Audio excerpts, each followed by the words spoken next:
Too bad they can. Some of us made on a ship that likes to. Yeah, Ethan. Yeah, I'm Ethan.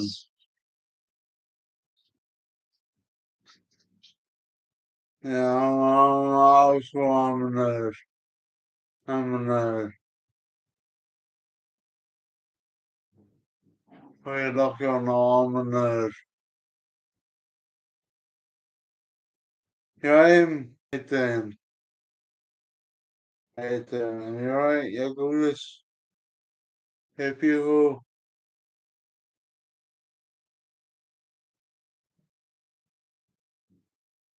oh, freaking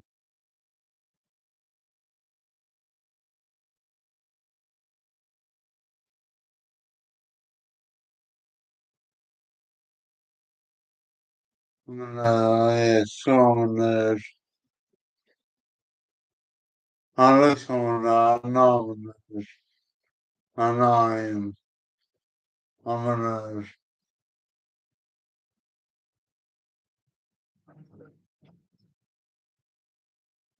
But one thing,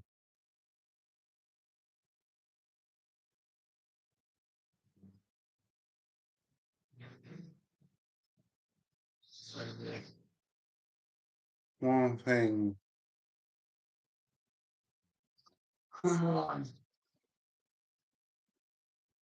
It's a sort of caring, something like quite a bit is uh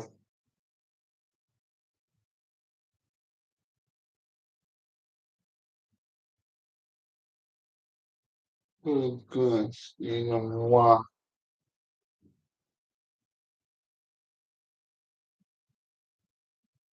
Don't worry, I won't leave you on all night. Don't worry.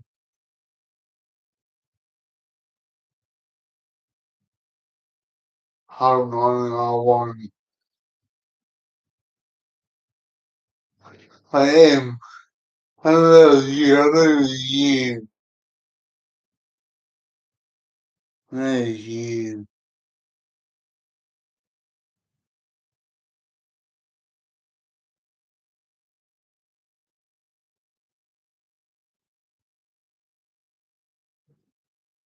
Hey, well, more the songs I know, but still,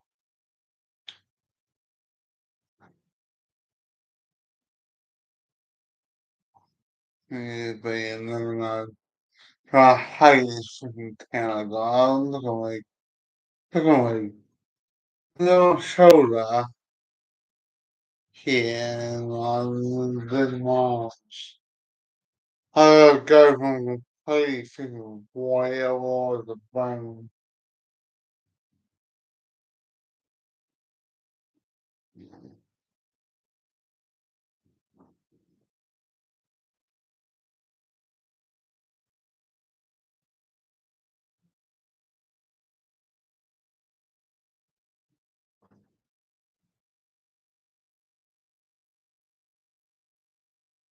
No, you wouldn't.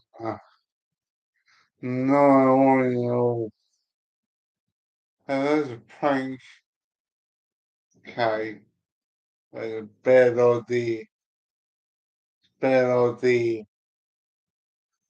is a bad OD. It is.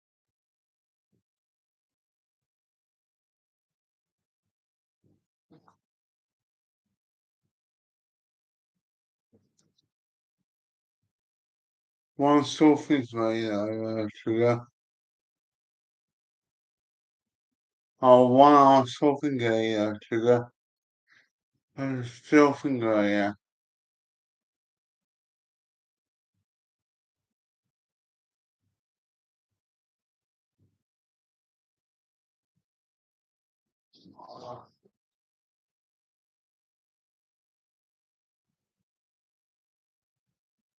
Good film, a Fort Club, good film. Is. I love Brad Pitt characters. Hey, Desmond, I'm so curious. So curious, Desmond.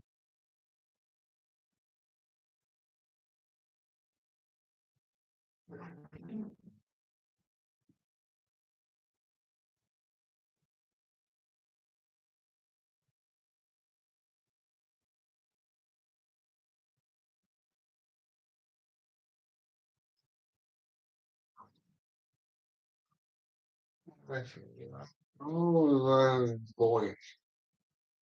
The fallen chosen one carried a lot of emotional baggage. He was constantly in obscene amounts of pain, a pain that would hit him the hardest during his first few weeks in the suit. Welcome, friends, to today's video, where we will be taking a peek inside of Darth Vader's mind at the very beginning of it all, beginning directly after the events of Revenge of the Sith, exploring Darth Vader was up to, what he was feeling, and how the transformation from Anakin Skywalker to Lord of the Sith was well underway. For this video, we will be using the now Legends novel Dark Lord, The Rise of Darth Vader in order to understand everything Vader was going through. We must begin with detailing the suit's functions in regards to his injuries, as well as Anakin's adjustment. The suit and his medical issues tie directly into the functioning mental state, which played a huge part in how he went about his business at the start of the Empire. At the end of each of Vader's severed limbs was bolts of synthetic flesh that connected him to his robotic limbs, as movement was triggered by a module that was connected with his nerve endings. On his chest, the respirator was connected to a breathing apparatus and heartbeat regulator inside of him. The ventilator was connected by tubes into his lungs and his throat so that he could breathe without using his mouth, which was where the iconic breathing sound was. All of this because the burns from Mustafar were so severe that it charred him both externally as well as internally. Inside his mask, the goggles filtered out light as to not cause his already damaged. For this. I can't watch fan live soon again. I can't watch one film. So it's definitely it's worth it, you know.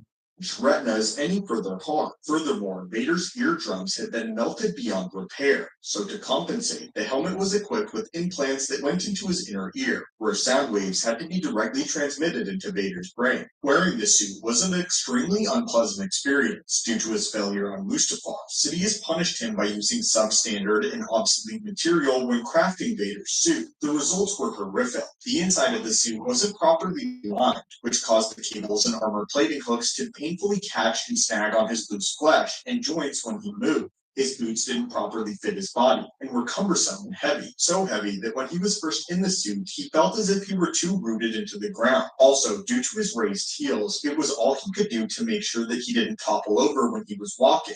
His artificial limbs and digits were sometimes slow to respond, and because of his pectoral armor, he could barely lift his arms over his head without extreme pain. The audio implants we mentioned earlier were also poorly designed, as they didn't filter out ambient noise, and as a result, Vader would often hear a lot of feedback. Due to this, it was difficult to determine the distance or direction of certain sounds and sometimes small noises. These small noises in return would cause an echoing or a vibrating effect. If this wasn't enough, the buttons on the regulator panel on his chest would beep at random and for seemingly no reason. During his first few weeks, Vader also mentioned that he felt claustrophobic within the black shell. Sleep rarely came to the put upon Darth Lord. If it did, it was plagued by horrible dreams and the incessant noise caused by his new body. Vader's suit was a prison from which he couldn't ever escape from more than a few hours. The only time he ever felt somewhat human again was when he was able to spare a little time to get out of his suit and float in a bacta tank for a small while, or when he was able to take his helmet off in his meditation sphere. Vader also felt a bit more at home around his stormtroopers, as they too were bound by duty within their armor. When not thinking about his horrible existence within his suit, Vader spent most of his early thought life dwelling on Padme, thinking about what could have been, and ruining every day that went by that he failed to find where his so Kenobi was hiding. Vader thought many times about what would have happened if Padme had just accepted what he was trying to do for them. He envisioned the two of them sitting upon the throne of Coruscant, ruling the galaxy as it should be ruled alongside their children. Anakin had planned to overthrow and destroy Palpatine, living in peace as the end-all be-all superior being of the Force. No Jedi, no Sith, just the chosen one. But all of that was gone because of Obi-Wan's ignorance, because of Padme's naivety, and because of Sidious. While it was true he wanted nothing more than to inflict every bit of torment and pain that he was going through onto Obi-Wan, It was Sidious who had manipulated him, Sidious who had punished and imprisoned him with this black cage of armor, and Sidious who now had gained everything, while Vader had lost everything. Vader would dwell on these thoughts for lengthy periods of time. Because of this, he grew melancholy. He moped around his Star Destroyer between missions. All of this pain and anguish he went through built up and only fueled his inner darkness. This darkness was unleashed only when he had the hunting down Jedi survivors of Order 66. His only outlet was being able to cut down the Jedi in his path, though at first this too proved to be a challenge. When he was freshly in his suit about 4 weeks after the events of Mustafar, he found himself battling his first Jedi Knight within his new armor. He had a difficult time for a moment against the Knight, as he had not yet adapted his lightsaber style to that of his armor. The Jedi ended up getting a hit on Vader's arm. After this, Vader soon dispatched and beheaded the Jedi, but was deeply disturbed by what had taken place. No other with a lightsaber had so much as touched him besides that of Master Obi-Wan Kenobi and Count Dooku. And yet, these mere Jedi Knights had somehow gotten through his defenses. Vader would go on to adapt to his lightsaber form to include some aspects of Makashi to function better with his limited movement, while retaining the power of Djarin. So, his favorite form is Anakin. In fact, over time, Vader included more aspects of all the forms to ensure the most effective way of fighting for his new body, specifically tailored to it. He became an indomitable. So they. Okay, cool. Yeah.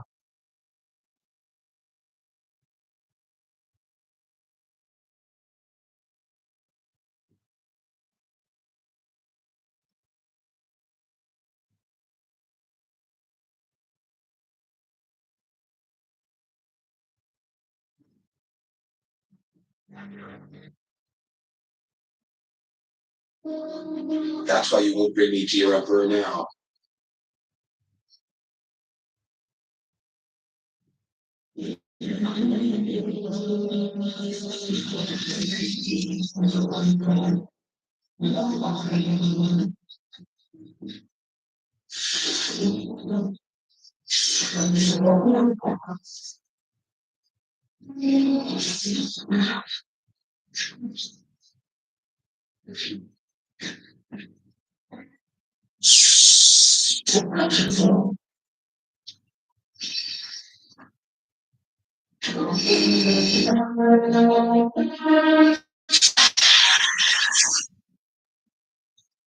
This is a rebel that surrendered to us. Although he denies it, I believe there may be more of them, and I request permission to conduct a further search of the area.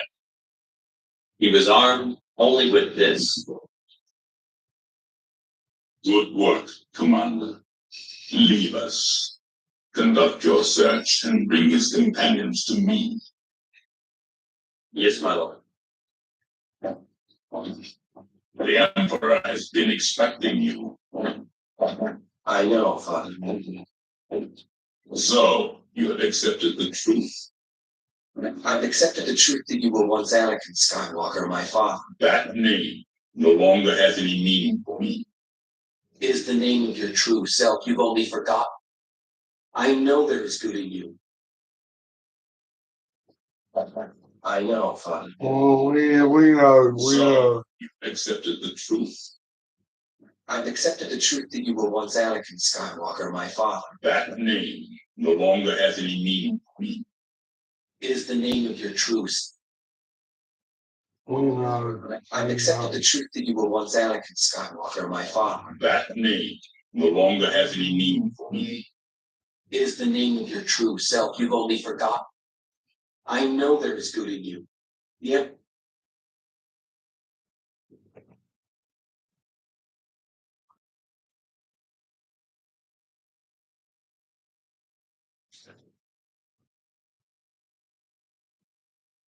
Don't leave a comment on that saying your applause. Don't. If you in, fine, fair enough. But everyone else, don't. Please, please.